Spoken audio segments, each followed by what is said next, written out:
Hi tech lovers, and welcome to another episode of the Tech Hub. In today's episode we are going to check out the iVANKY Fusion Dock Pro 1 Plus. Now iVANKY reached out to me and asked me to check out this. Now this is a dock specifically designed for MacBooks, so I'm going to do some unboxing, I'm going to run through the specification, and I'm going to do some testing on my MacBook Pro. Let's start the episode.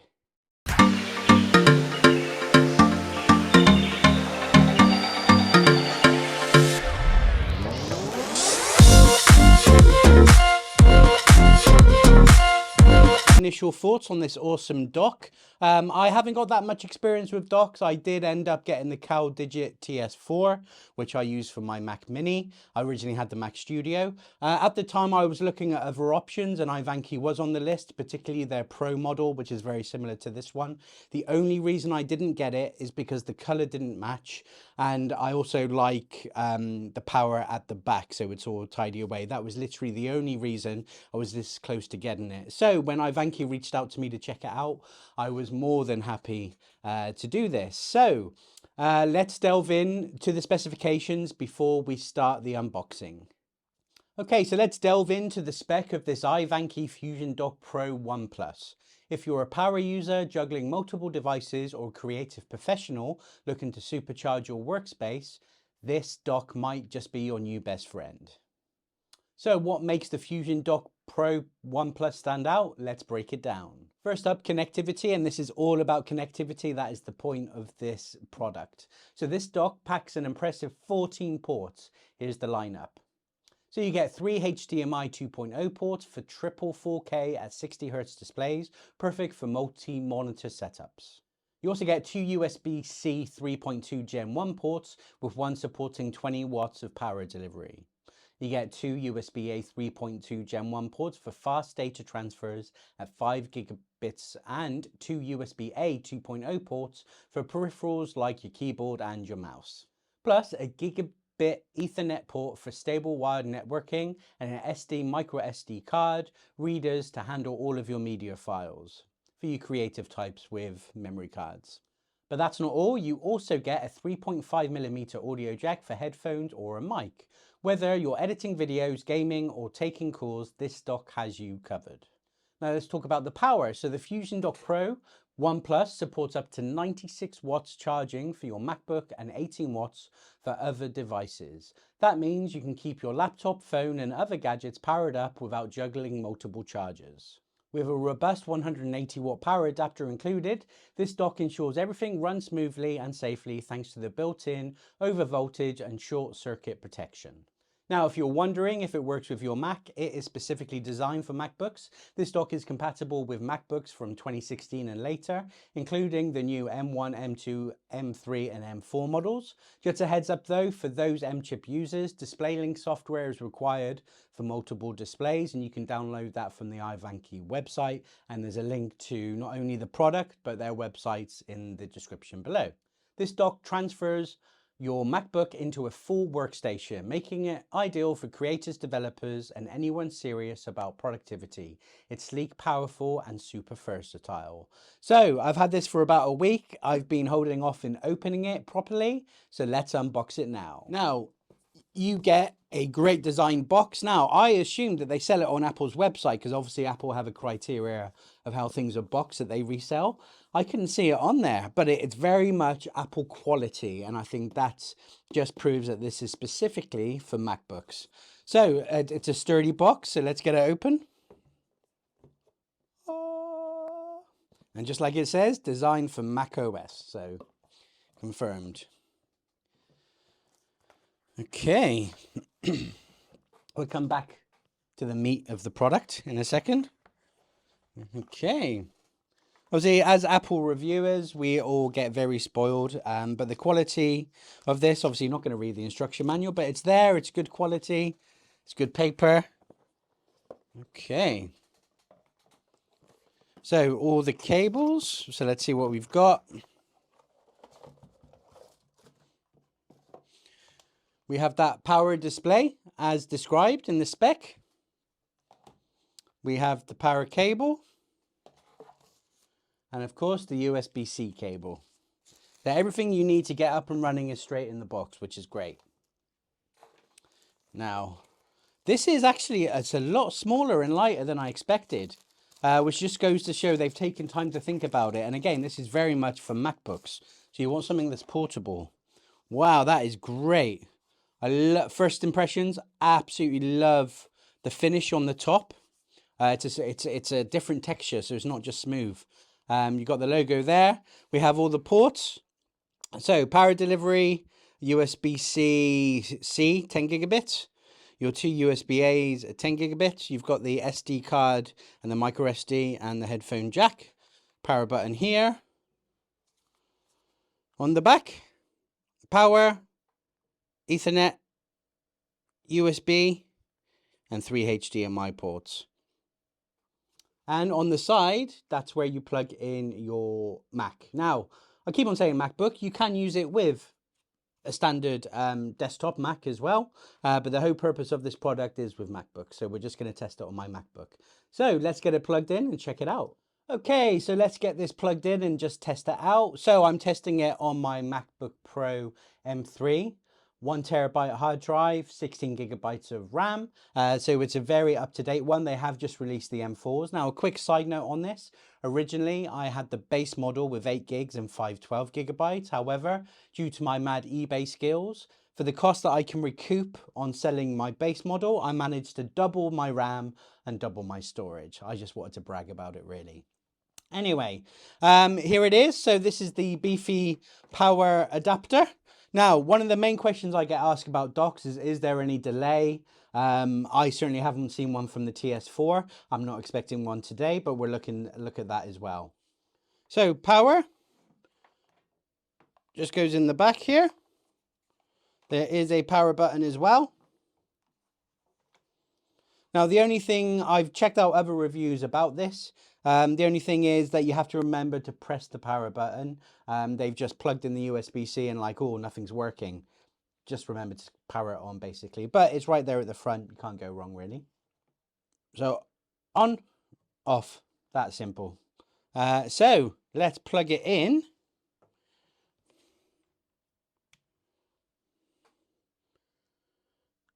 Okay, so on Mac Sequoia, it will ask you if you want to allow it. So I'm going to allow it. And that is done. Now, I did already install the display port software. However, I've only got 2 screens, so I'm expecting it to work regardless of that software. But let's see what the software can do is if we need it today. First thing I want to test out, I have a TS7. Best portable hard drive I've ever seen in my life. It's super quick. Now, I use this for time machines. And the way I'm going to confirm if it is fast or not, I'm going to plug it into this 10 gigabytes USB-C port at the front. It's recognized instantly. Now let me go into a time machine backup. Now, usually this is super quick. I'm expecting this to be super quick as well. Let's have a look. Okay, it's copying as quick as not plugged into the dock, so I can confirm in real use there's no delay at all. I didn't expect one, but like I said, that's one of the main questions I get about docks. It's already copied 2 gigs. Yeah, there's no issue here at all. Okay, so it's just finished the time machine backup. It took about 3 minutes and it was about 70 gigabytes. Now, time machine isn't the best checker for a speed comparison because it's not just about the speed of the hard drive, it's also what Time Machine and Apple are doing in the background. But real world use compared to not having it plugged in the dock, I see no difference now. So yeah, so as for data transfer speeds, not going to be an issue. It lives up to what they claim. What I'd like to check out now, and we're going to keep these peripherals plugged in as we go, just to see if how it handles anything. Temperature wise, it's not cold, but it's certainly not warm. So it's just mid-temperature right now. That's always a good factor. Next thing I want to try out is the Ethernet speed. I think I might have said it wrong in the spec. It's actually a 2.5 gigabytes connection. I pay for 1.2. So let me just check that that is showing up under network and it recognizes the Ethernet port. Yeah, it's there. It is 2.5. Let's do a speed test right now. Here we go. Yeah, it's up to the gig. Here we go, 1.1. I usually get 1.2 on mine. 1.2. There we go. Again, Ethernet speed, no delay, absolutely supercharged Ethernet speed. Now, this is specifically designed for 3 monitors. I only have 2. Now, one of which is HDMI. That's my HP. And one of which is not HDMI. So this is going to be interesting to see how the studio display performs with this, considering it's so Apple specific. Can it handle a studio display? So the first thing I'm going to plug in is the HP monitor on HDMI. So let's plug in the HP on HDMI. Now, I did display what I thought was DisplayPort. However, if you Google iVANKY and display link, it downloads. It must be something they used to use for it. So go straight to iVANKY's website, go to their support section, and you'll see Display Link Manager, which is taking me to a completely different thing that I did do to prep for today, because I was just plugging it in and whatever I downloaded wasn't working. However, the correct one is downloading now. Yeah, it's completely different. I'm very confident this will work. There's nothing worse than trying a product and then not be able to get it to work. But I guess I'm showing you this because I want to be authentic, and any problems I run into, of course, lesson learned. So you have to give it the usual permissions in screen and system recording. Yeah, this is completely different than what I had before. So I'm very confident this is going to work. So let's have a look. Is it working? Yay! There it is. So that's really interesting. Even if it's just one display that you want to plug in, I just assumed it would just let one. I figured that the software was if you wanted 3, because traditionally this is only compatible with 2 external monitors. However, it's if you want to do it all. So that's great. The display is now working, as you can see. There we go. There's my mouse. It's working a treat. So, like I said, I'm very interested to see what this studio display is going to do. It doesn't have HDMI. There is a USB-C port here that I'm going to plug it into. So let's see what happens. Okay, here we go. So let's plug it in. Okay, so in the sake of being honest with this, I cannot get the studio display to work with it. It doesn't claim to work anywhere. I'm guessing people are curious though if it does. I've tried it in both this USB 10 gigabits one at the front. I've tried it in the power delivery one. It's not recognizing it. However, because this dock has so many ports, you're using one for the dock itself. Of course, you can just plug the studio display in the other one.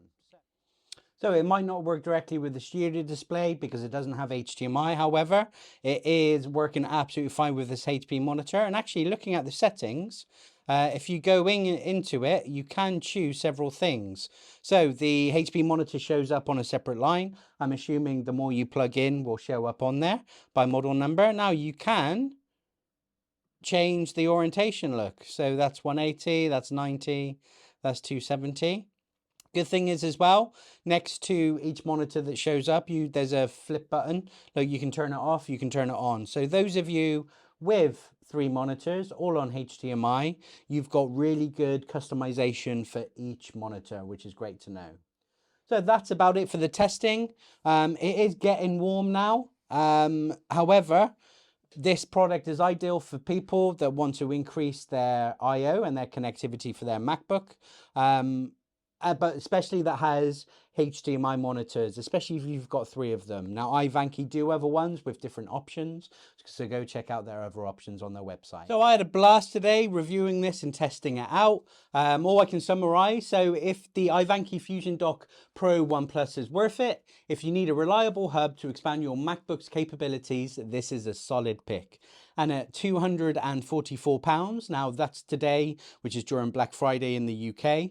It's a rough guide for a price. I've also seen it at 230 on Amazon as well. This is an absolute steal. Now, however, iVANKY do have several options on their website. If you don't need 3 monitors, there's one with 2. There's a power version as well, like my TS4. So lots of options. So maybe if it's not this one you want, go check out their website. You can't go wrong. So thanks for checking out this video today. Please like this video. Please give me a subscribe. Let me know what you think of the iVANKY. Do you have one? Did you watch this video because you were thinking about getting one? Let me know in the comments below. And as always, please be kind. You can also follow me on Instagram and Threads at TechHubWorldsUK, and I'll see you on the next video.